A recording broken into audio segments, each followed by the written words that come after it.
Hello everyone and welcome to another deck tech video. I know it's been a little bit since our last one. Funny enough, we are covering another water deck. Surprise, surprise. We're actually going to be covering my list that I have been playing recently, and I took to the store championships in my area and took second place with.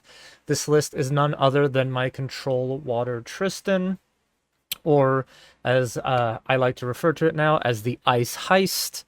So, without further ado, if you're curious to see what I've been playing and wanting to give this list a try, let's go ahead and a little bit of an in-depth analysis of the cards that I have and the reason for playing them.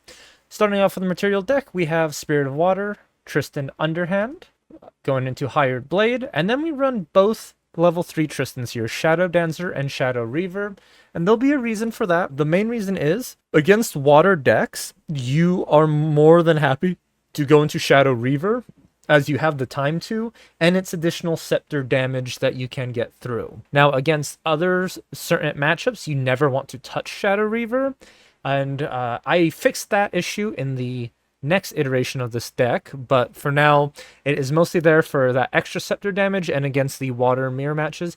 And especially if you're against like Lorraine, if you do have that breathing room, going into Shadow Reaver to steal like a Ghost of Pendragon off the top by chance feels so good. Then we run Backup Charger, just standard draw a card. Blinding Orb, this is one of my anti-Sylvie techs. This is usually my second or third materialization against Slime Sylvie. And the reason for that is it forces your opponent to play a lot more cautiously and not aggressively level up against you, which gives you more time. And the reason for that is most Sylvie players will hard level into 2 and then dungeon guide into 3, with leaving themselves with only about 3 cards in hand, which one of them will be the advanced slime they'll play for free. However, in response to the level 3 materialization, if you crack your Blinding Orb, forcing them to put 2 cards down, they'll keep their 1 advanced element slime and want to play that for free, and then you just Frostbind it, or you Cerulean Decree it, forcing your opponent, they have no more resources to pay for it, and they can't play. They don't get their value off their level 3. You could also do when they go to activate their level, free activate, you then play Crack Blinding Orb and then Frostbind it as well. Worse than that. But yeah, it's just a way to manipulate your opponent's hand so they will not be able to pay for your Frostbinds. GCR for a draw card. Smoke Bombs are very important against a lot of matchups. It is what helps you get away intercepts and taunts and allows you to push through that last bit of combo damage you are needing. Highly recommend this card. It is so good. Plus it gets around Lustrous Slime. Crystalline Longsword. Any zero-cost weapon will do the trick. I just like water weapons, and so I'm running Crystalline Longsword.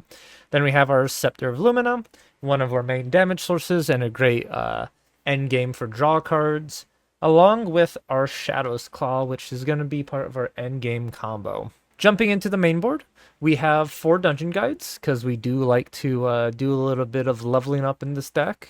2 mainboard incapacitates. This is mostly going to be for water mirrors against Merlins and, you know, just some pesky action cards you really don't want to be dealing with. As I said, this deck is very control oriented. You're going to be playing it slower, and so you'll have a lot of influence in hand a lot of the time, which will really lead to you being able to play multiple reactionary cards a turn. 2 Sable Remnants. These guys are really cool as they are the floating memory to help consistency of the deck, but also they're 2/1 attackers that really force your opponent to have to answer them, and they give you a free materialization after you do that. So it's really nice early game pressure or even late game to close out for that last bit of point of damage after your combo, which we'll get to our combo here in a little bit. We run for Saudi. She is our key piece, our key component. She is the main way we generate prep counters, and she is so good. You always want to play her whenever you have a chance and be able to return her to hand. You never want to play her unprotected. A lot of the times I found myself turn 1 just playing Saudi. My opponent, you know, doesn't really want to attack into it because I have 4 cards in hand. 3 cards in hand, so I'll just pay 2 at the end of their turn, return to my hand, get that prep counter, and then next turn just play her again and keep generating value just like that. So we run 4, super important. And then part of our big combo here, Slice and Dice are one of our main kill.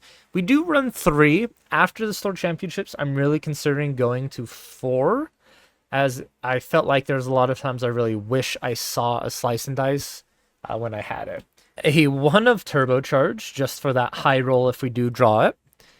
4 Cerulean Decrees, 4 Chilling Touches, and 4 Korhazi Trappers. These are another way for our prep counter generation. They're especially good to play if you're not playing against an ally deck where you don't have to use the prep counters to reduce attacks.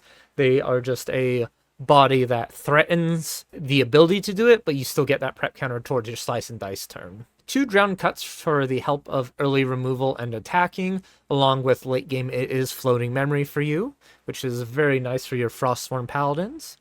4 Fractal of Rains, these are your turn 1, turn 2 setup plays. It just really helps enable your deck by getting some floating memory into the graveyard and getting some water cards in for the card coming up here shortly. 4 Fracturize, never leave home with a water deck without your Fracturize. These are so helpful against so many decks these days. Against Merlins, Lorraines, Sylvies. Just being able to Fracturize their big important Regalias are so nice. Along with our 4 Cerulean Decrees, we run 4 Frostbind. So for right now, main deck a total of 10 ways to negate your opponent's activation. I told you this is a control deck, and you really want to sit there with cards in hand and force your opponent to play into you here. Then we do have 4 Frostsworn Paladin, just to eat up that delicious floating memory in the graveyard and be a nice body on the field, swinging in for 3 or trading into ally decks very favorably. Then we have our 3 Icebound Slams, the big gamble of the deck. This is the card you play early game if you are set up for it, to just fill up that graveyard and hope you deal 8 damage. Dealing 3 damage is perfectly fine as long as you mill at least 1 or 2 floating memory. It makes leveling up so much smoother. I do notice a little bit of clunkiness with it though, so this card is on the chopping block. But for right now, the card felt alright playing it. It was nice when it really went off and filled out my graveyard, but a lot of the times I probably would have rather played like a Saudi to get more prep counters or something like that.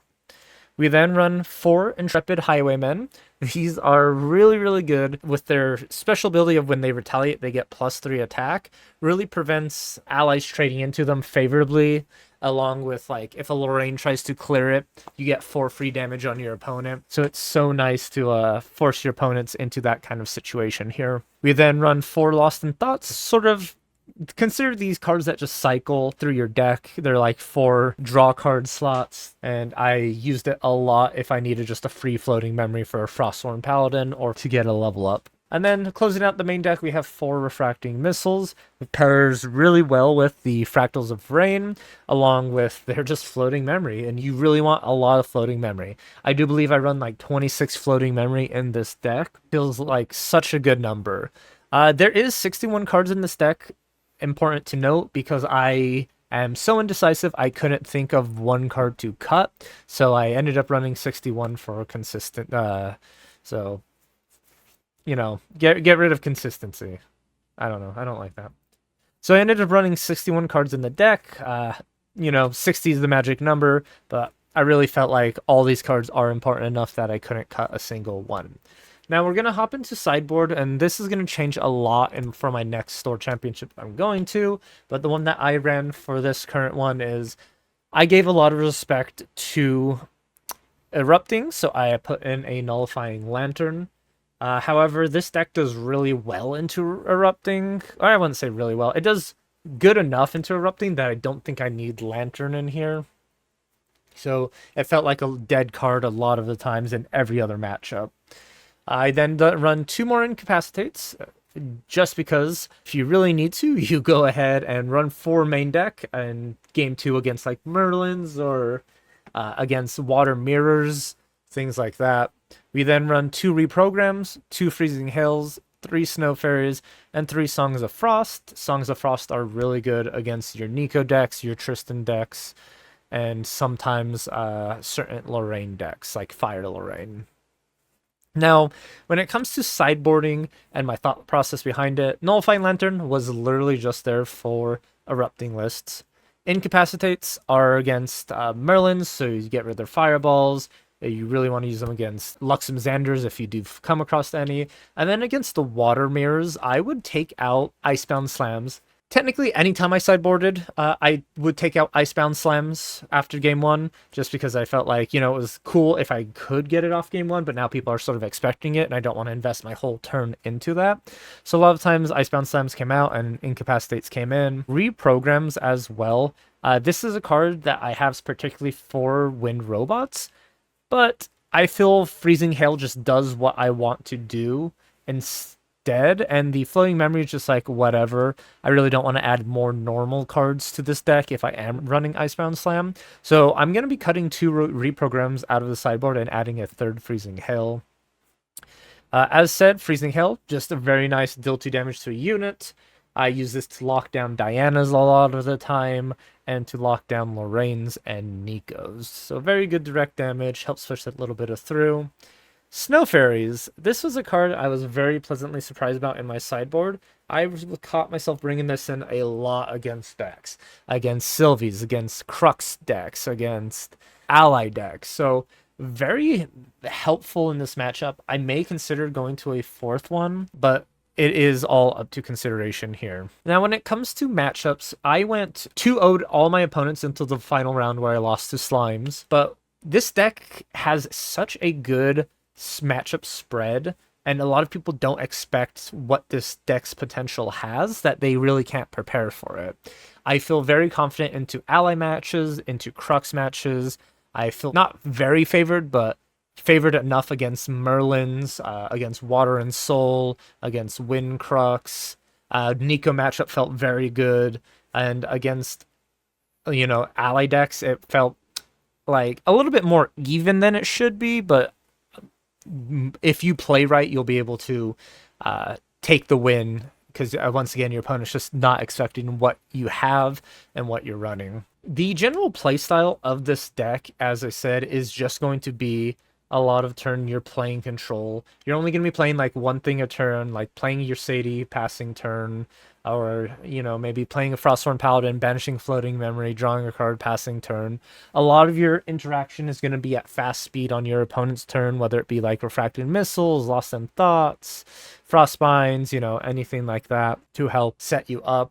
Your big turn is you always want to be at 3 prep counters by level 2. If you could get the 4th prep counter to get the additional draw, that's very nice, but not necessary. And the reason for that is just because on level 3, when you go to Shadow Dancer, you get a prep counter to Omnis Shadows, and that prep counter is your 4th, which will allow you to bring out Shadow's Claw for free.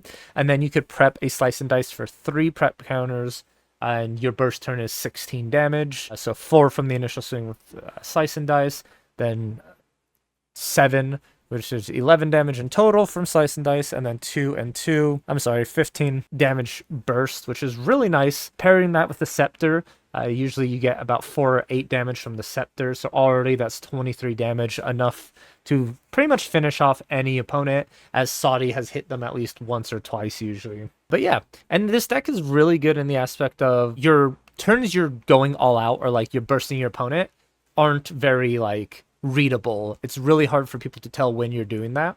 So it has that element of surprise as well. It's just like, oh, counter, counter, counter. Okay, gotcha. Kill you now because you overcommitted on your last turn and you have nothing for interaction.